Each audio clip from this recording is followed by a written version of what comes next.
Yes, Secretary Vince, hindi kita pinahihinto sa trabaho mo. Pinamamadali nga namin. Ikaw ang humihinto sa trabaho namin dito sa BICAM at papalit-palit ka ng sinasabi. Yun ang problema. Hindi po ako papalit-palit ng sinasabi, Madam Chair.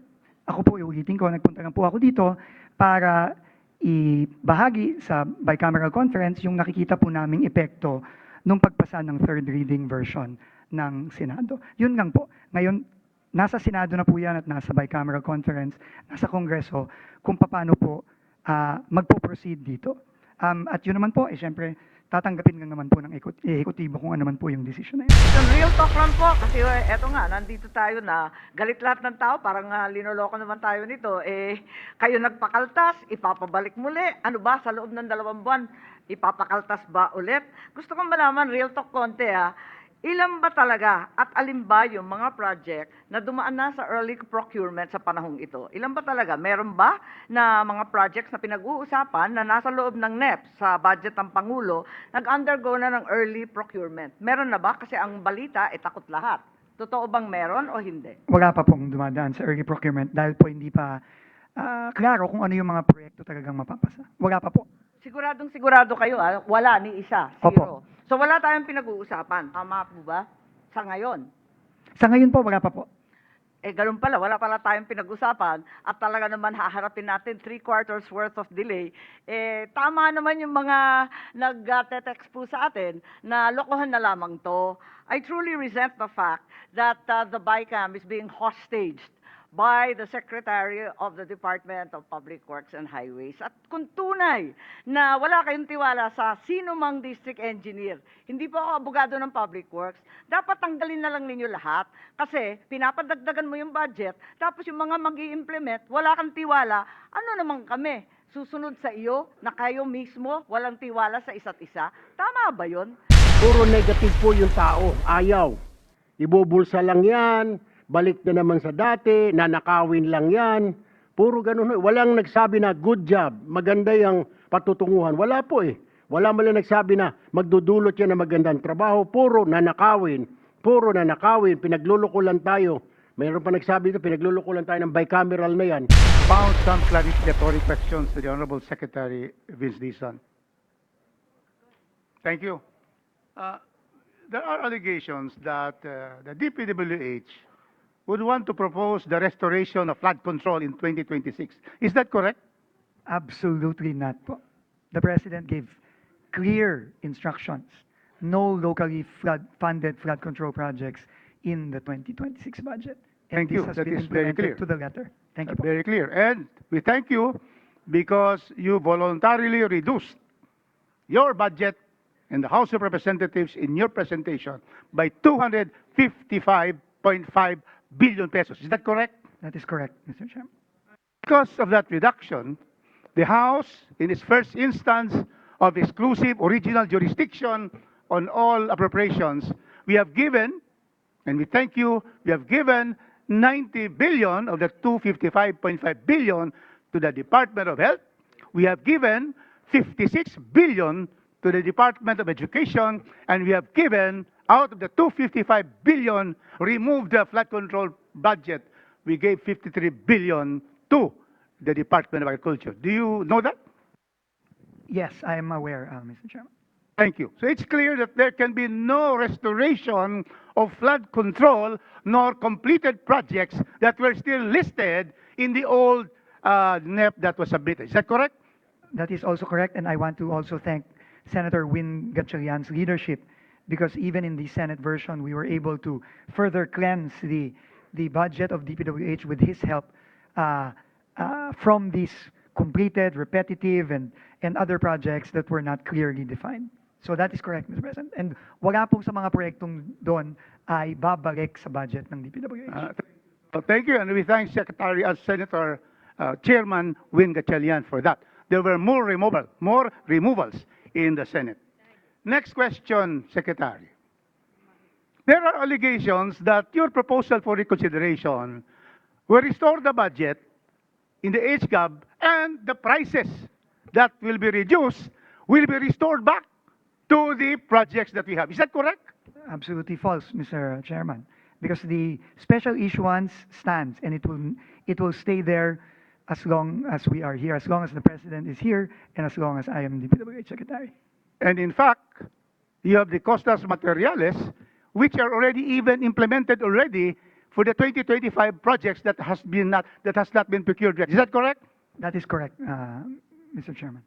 Therefore, the allegations that we restore the prices to what has been reduced is absolutely incorrect. Opo, Mr. Chairman. And we are saying that you are recommending the HGAB figures as a starting amount. Is that correct? Yes, Mr. Chairman. Because you are the agency that will implement all public works and highways projects, correct?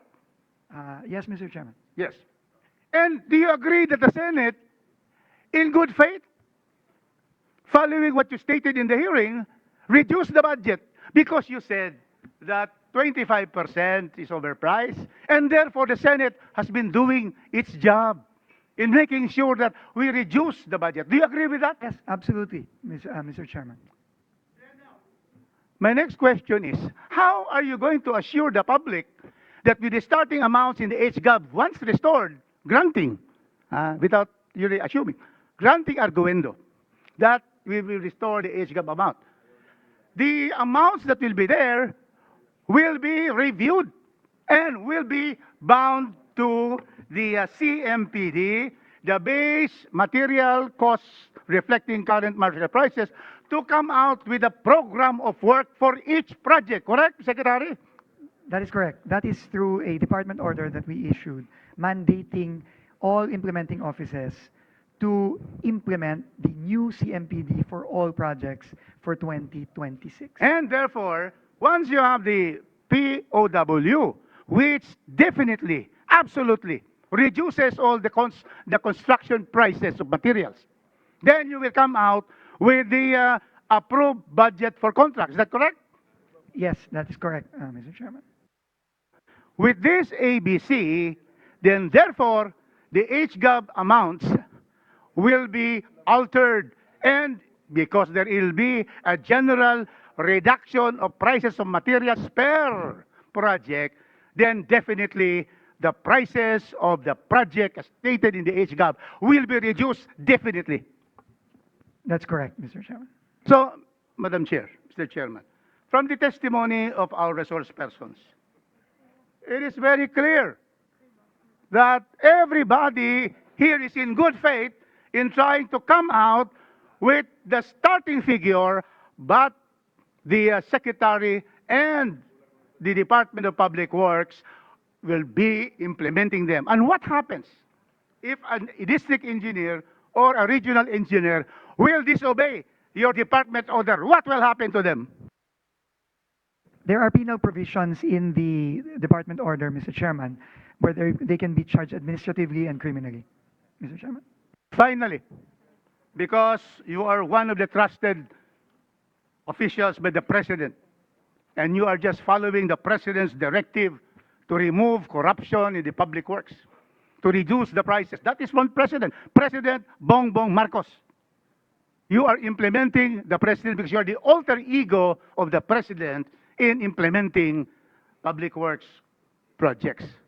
So therefore, we can therefore rest be assured that once we approve this afternoon the HGAB amounts, then you can start the process of finalizing the program of work and the ABC for each of the project all over the country.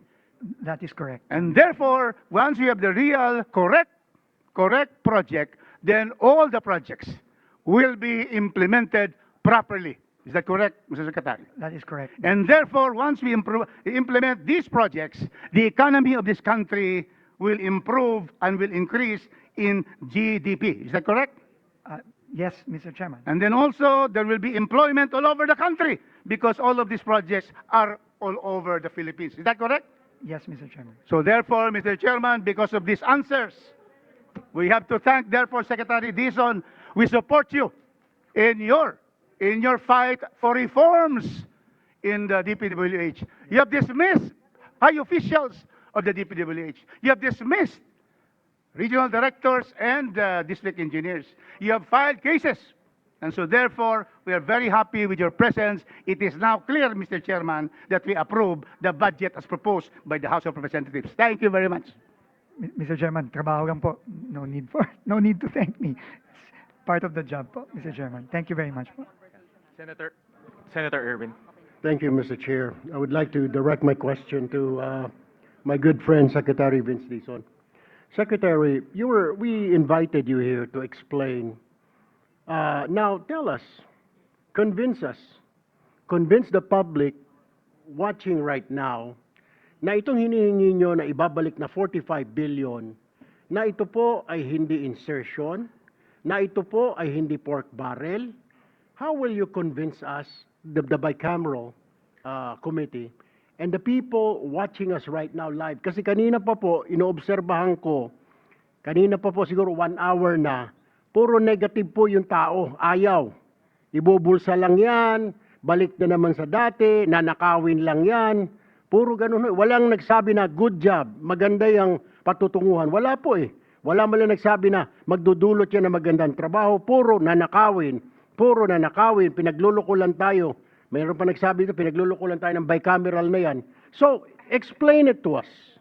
Tell the public, convince everybody na ito po ay hindi pork barrel, na ito po ay hindi insertion tulad ng dati, na ito po ay mapupunta sa tama, na ito po ay hindi masasayang. Kasi hindi pa po tayo tapos sa flood control anomaly, ito na naman tayo. So you really, hindi mo rin kami masisi na ikaw ay ginigisa ngayon dito ng Senate panel dahil nga po sa tingin ng mga tao ay kalukuhan po ito at tayo ay nagdadrama dito. Kaya convince this panel or this committee, convince the public na ito po ay hindi pork barrel, na ito po ay hindi insertion ng mga politiko. Thank you, Mr. Chair. Thank you very much, Mr. Chairman, Senator Tulfo. Unang-una po, no, ang pinapabalik lang naman po ay yung nakaltas sa mga proyektong nandyan na rin po sa Senate version. So hindi po to bagong proyekto. So therefore, hindi po to insertion. No, kasi kung ano lang po yung mga proyektong nandyan na nabawasan, ibabalik lang po yung kinaltas. Unang-una po yan. Pero tingin ko po, unang-una, no, naintindihan ko po yung mga komento ng mga kababayan natin, no, at hindi ko sila nasisisi. Pero, ang gusto lang po naming sabihin is, binaba na po, base sa utos at direktiba ng Pangulo, ang presyo ng mga materyales. Ito po ay i-implement ng DPWH kung mamarapatin nyo po, kung bibigyan po ng Senado at Kongreso na pagkakataon ng DPWH na i-implement ito. I-implement po natin ito bago pa ipabid ang mga proyektong to. And if I may just read, Mr. Chairman, Section 6 of the department order that we issued, which reads as mandatory compliance prior to procurement. Sinasabi po dito, the bids and awards committees must, letter A, require certification from the concerned head of office attesting to the application of the updated construction materials price data. Ensure that no procurement shall commence without the certification from the head of office, and reject or return any project that is not duly certified. No procurement activity may proceed without meeting this requirement. Ibig sabihin po, i-approve po muna natin bago ituloy ang bidding para masigurado na totoo ngang ibinaba ang mga presyo ng mga proyekto bago pa ito ipabid. So ito po talaga tingin ko ang magiging safeguard natin. Pero syempre po kami po ay open sa kahit ano pa pong dagdag na safeguard kasi iisa lang naman po ang ating layunin lahat. Siguraduhin na hindi na maulit yung pagnanakaw. Lalo na dahil dito sa mga overpriced, nakitang-kita naman talaga natin na dati overpriced po talaga ang mga proyekto. Mr. Chair, follow-up question lang kay Secretary. Mr. Secretary, nabanggit po ninyo na dumaan sa proseso at dadaan sa proseso po ulit, may bidding na dadaanan, etc. Ganon-ganon din naman po yung sa flood control, Mr. Secretary. Dumaan din po sa bidding, dumaan sa TWG, meron pang COA, etc., etc., may PCAB, may kung ano-ano, ang dami hong safety measures na sinasabi. Bakit po nakalusot yung flood control? Dumaan po sa bidding, dumaan sa Congress, dumaan sa Senate, dumaan sa pagdating sa district, sa bidding, etc., TWG, COA, yung pala lahat kasabwat, Mr. Secretary. So how will you convince us? How will you convince the public na this is different this time? Na seryoso na po kami, na hindi na po maulit talaga, promise. Kasi mahigpit na ngayon kasi ayaw ng Pangulo. Kasi ganun din po na nakaraan sa flood control. Dumaan po sa ika nga committee, dumaan po sa bicameral, tapos ibinaba na, i-download na po kung saan-saan, may district engineer. Pero ganoon din po, nakalusot, may ghost project, merong ika nga substandard. Dumaan din naman po yung sa mga bidding, dumaan sa TWG, lahat. So what's the difference, Mr. Secretary? Yung projects ngayon, itong pondo na ito, na halos the same lang pagdadaanan, is there anything extra, ika nga, measure na para hindi na po talaga maulit tulad ng nangyari po sa flood control, Secretary Vince? Mr. Chairman, Senator Tulfo, may malaki pong pagkakaiba ngayon. Ang pinakamalaki pong pagkakaiba ngayon ay yung direktiba at ginawa ng DPWH ayon sa direktiba ng Pangulo na ibaba ang presyo ng mga materyales. Hindi pa po ito ginagawa. Hindi pa po ito ginagawa sa tagal-tagal na sa DPWH na ibinaba at ipinareha sa presyo ng merkado ang presyo ng simento, presyo ng bakal, presyo ng buhangin, presyo ng graba. Hindi pa po ito ginagawa. Yun po ang malaking pagkakaiba, Mr. Chairman, ngayon. That's all for me, Mr. Chair. Thank you. Thank you.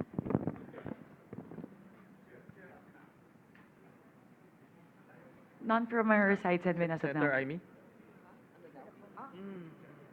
Okay, thank you very much. Very simple question. Real talk lang po. Kasi eto nga, nandito tayo na galit lahat ng tao. Parang linoloko naman tayo nito. Kayo nagpakaltas, ipapabalik muli. Ano ba, sa loob ng 2 buwan, ipapakaltas ba ulit? Gusto ko malaman, real talk konti ilan ba talaga at alin ba yung mga project na dumaan na sa early procurement sa panahong ito? Ilan ba talaga? Meron ba na mga projects na pinag-uusapan na nasa loob ng NEP sa budget ng Pangulo, nag-undergo na ng early procurement? Meron na ba? Kasi ang balita, takot lahat.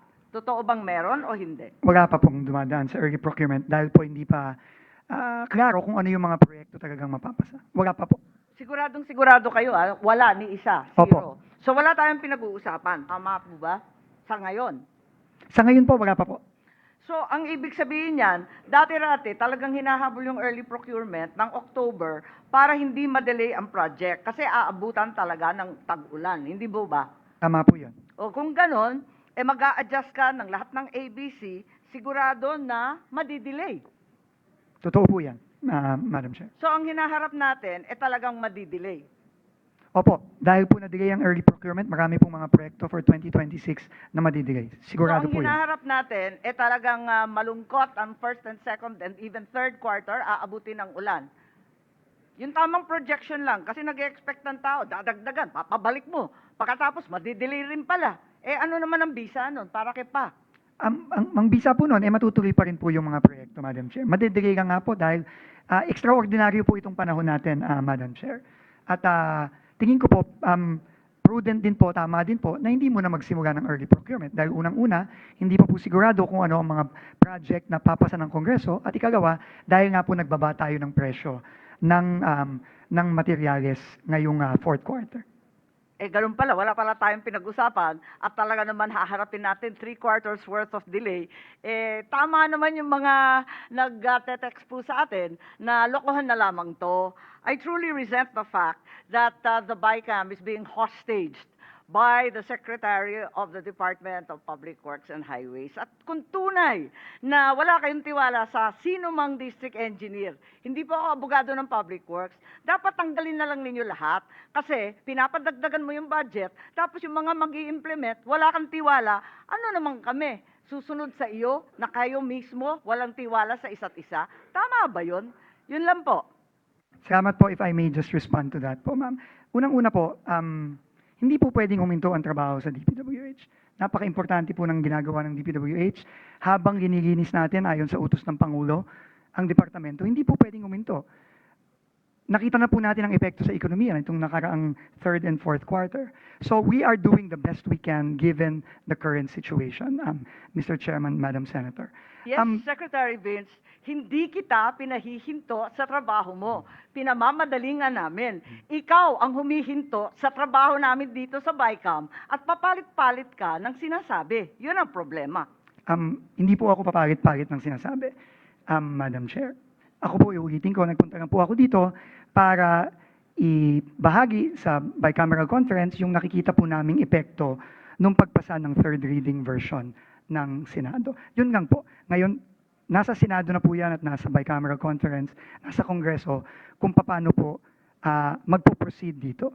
At yun naman po, siyempre, tatanggapin lang naman po ng ehekutibo kung ano man po yung decision na yan. Maraming salamat po. Senator Pia?